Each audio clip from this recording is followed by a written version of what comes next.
In this session, we will learn about if and else clause and conditional flow. Many times in code, we have to deal with conditions. Conditions simply tell that if it is true, execute this code and do this task. And if condition is false, execute other code. To check the condition, we use if and else clause. If keyword is followed by condition. If the condition is true, it executes the body of it. And if it is false, it simply executes the body of else. Suppose we have two variables, x and y. X is assigned value 20 and y is assigned value 30. Now we want to check whether x is greater or smaller than y. So we use if else here. In if clause, we have applied a condition that check whether x is greater than y. If it is true, print x is greater than y. And if the condition is false, execute else clause and print x is smaller than y.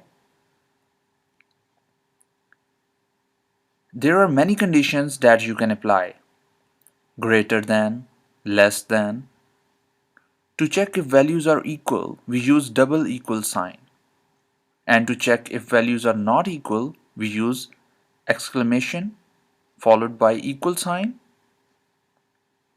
Now let's write some code to get better understanding of conditionals. In this example of if and else, I will create two variables.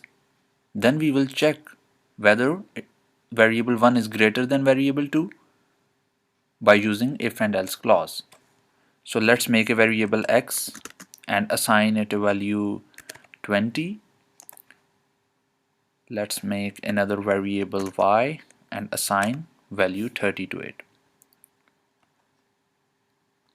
Now I will write if clause and a condition whether f is greater than y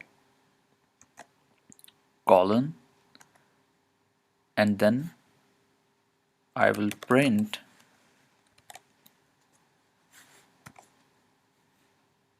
x is greater than y. And in the other case, if it is less than y, then else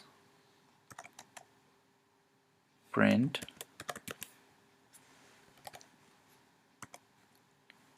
x is less than y.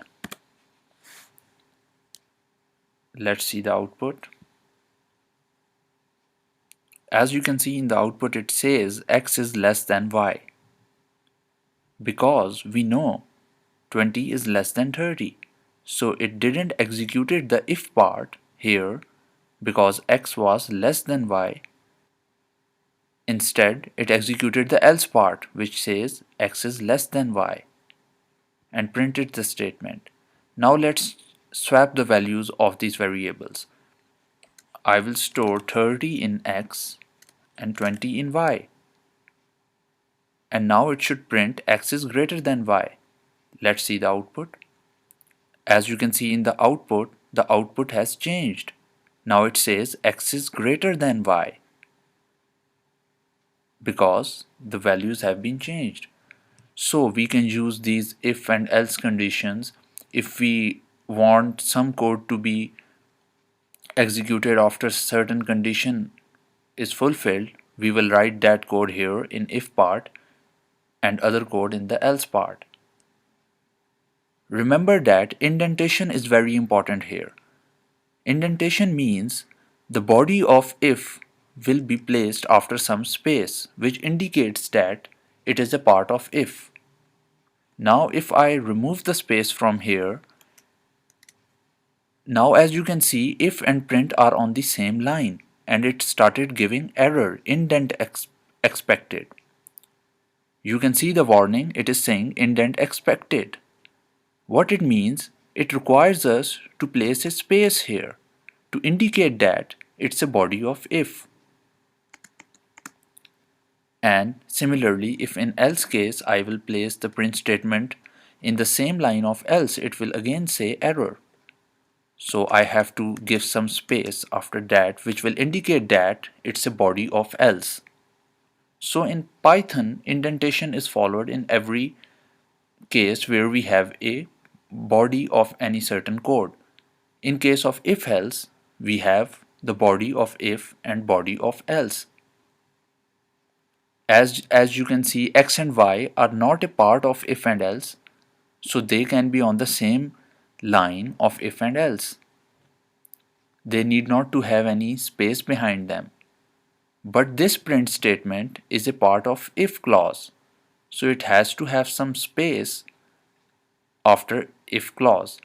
And this print statement is a part of else clause,